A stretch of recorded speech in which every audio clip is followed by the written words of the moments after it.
Hello, everybody. We are here with Muriel Desaeger, who's Senior Principal Technologist for Toyota.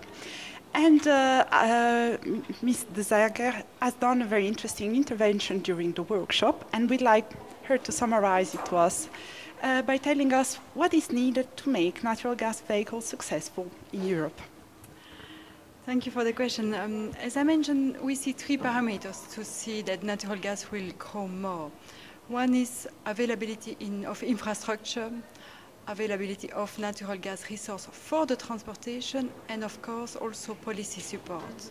Because we have seen that these three combinations, the three parameters, the combination of them is critical for the growth of this type of alternative fuel. And do you see all these parameters in Europe, or do you think that something has to be made from a policy-making point of view?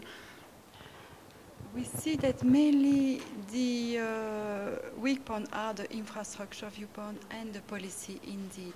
Regarding infrastructure, we have seen there is a growth of infrastructure, but in dedicated countries, so it doesn't cover all the European markets. So it might be very difficult for consumers to go from one place to another because there is not enough infrastructure in related countries.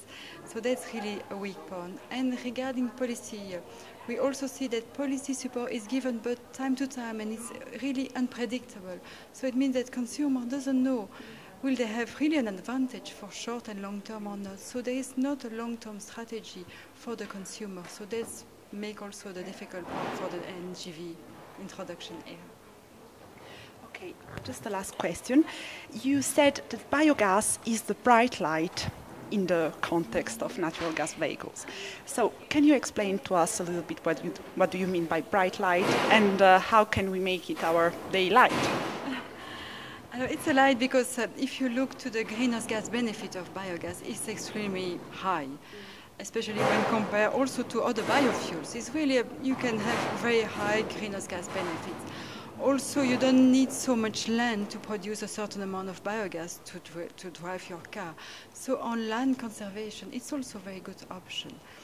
Now, this is a point, it's a bright light. Of course, it's dark because maybe member states have not yet seen that benefit. And in their action to introduce renewable energy, they didn't consider so well the biogas.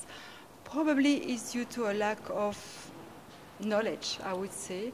So I think time to time, and by education or by information sharing, they will understand that better, and that may be then a motivation for long-term development. Thank you very much. Thank you.